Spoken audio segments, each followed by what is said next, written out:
full spectrum of our future life? Is it written? Can it be predicted? Well, here's the thing. Our future life is being created right here, right now. This is why when the sages and the saints and the rishis, the masters, can look at you and tell your future, it's not that they're reading a code. It's that they're reading you. You are the one who's creating your future. You're co-creating it with your karmic package. So you can't create a future in this lifetime of, say, a female ballerina. Okay? You're male.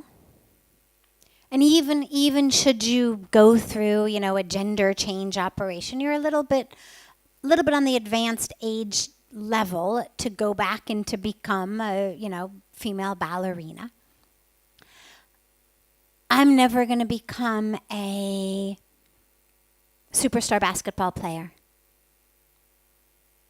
Right? I mean, the Rishi Kumars might enjoy playing with me if we got a basketball net and we started playing around. But the LA Lakers are never going to invite me to come and play for them.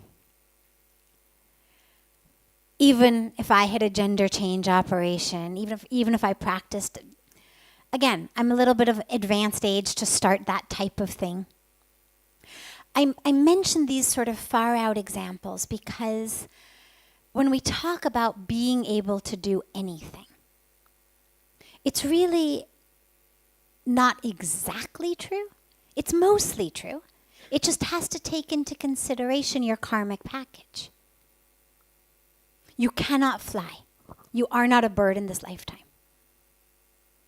If you jump off that building without some sort of motorized contraption or a parachute or with nothing but your naked body, you will plummet to the ground. You are not a bird in this life. So we're creating our life, we're creating our future, along with our karmic package, along with the laws of nature that have already been created, like the law of gravity. But we're the ones creating it. There's no one else creating it.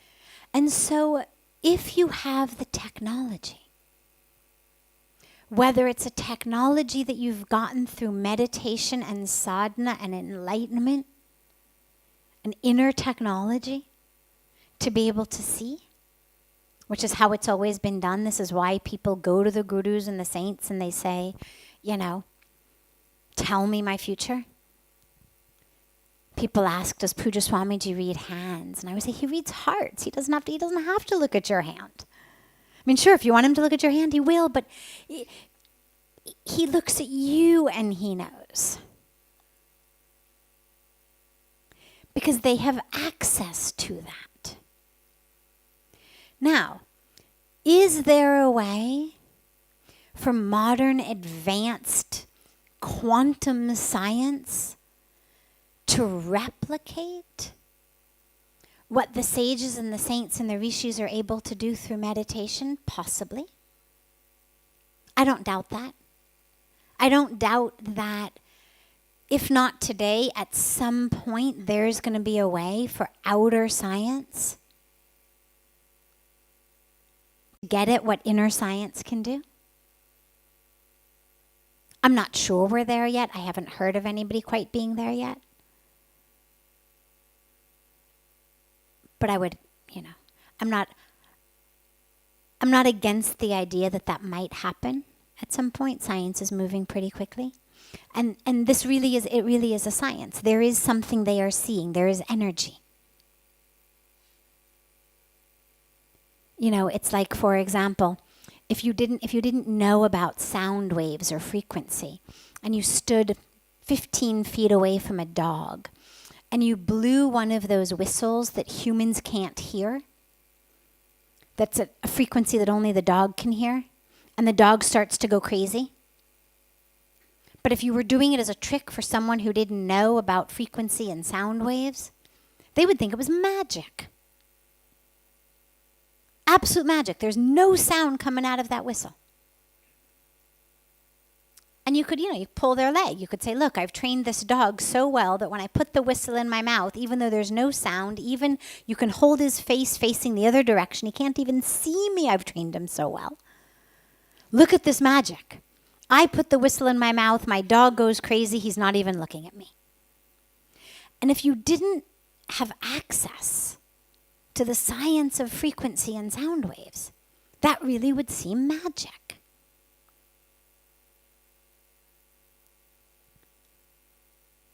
Now, saints and sages and rishis could make the dog, or anybody, could impact that animal in a certain way without the whistle. They don't need the whistle. This is how they live in the jungle. There's all kinds of stories from Puja Swamiji's life and the lives of so many other saints of their ability energetically to save their lives, to save the lives of others, whether it's wild elephants, whether it's tigers, whether it's snakes, whatever it may be. Energetically to control or connect with the animals in the world around. Modern science comes in, builds you a special frequency whistle. Gives you an electric gate. No gate is there. There's nothing physical there. You cannot see it. You would walk through it. You'd never feel it. The dog will not cross it. There's something energetic that's there. So I wouldn't be surprised if at some point modern science developed a tool that mimicked. Wouldn't be the same way. In the way where the saints are interacting with the animals, it's energy. Here we actually need the whistle to produce that energy. You have been given free will. You have a karmic package. That karmic package has brought you to this moment. You cannot snap your fingers and be in Moscow right now. You're in Rishikesh right now. If you wanted to be somewhere else in the world, you'd have to get yourself to Delhi. Then you'd have to walk onto an airplane. First you'd get a ticket. You'd walk on the plane. You'd sit on the plane for some number of hours. Then you'd land there. You cannot snap your fingers and make it happen. So your karmic package has brought you to this moment. Who you are in this moment. What your relationships are in this moment. What your inner world and outer world are like in this moment. But what next moment is going to be like? What next week is going to be like? What next month is going to be like? Well, that's in your hands. That depends on what you do in this moment. Get in a car back to Delhi, book yourself a flight to Moscow. Barring any unforeseen circumstances, you're going to be in Moscow pretty soon. But this is where our co-creation plays a role. We think, we plan, we make a decision that says, tonight I could go to the bar or I could come to satsang. That's the power of who we are. Now, it's a beautiful mix. It's not just choice. Obviously, the 95 didn't want to die. They would have chosen to live as well. We don't have time tonight to go into that complex mix, but the point is, no one can predict 100%.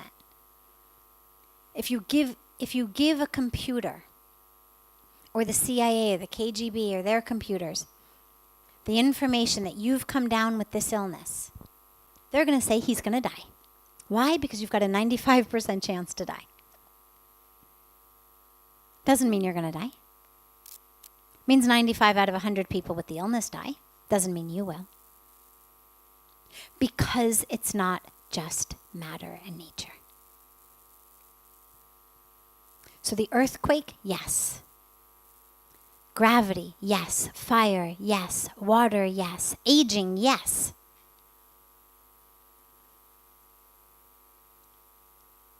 We're all aging. The body is physical. It's going to degenerate. Different rates.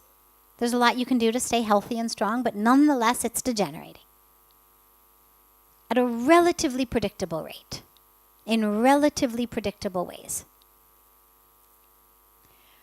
But who you are, your soul, your spirit, your essence, consciousness, that's not subject to any natural law. That's not subject to any prediction. That's not subject to any percentage rates or probabilities. This is up to you.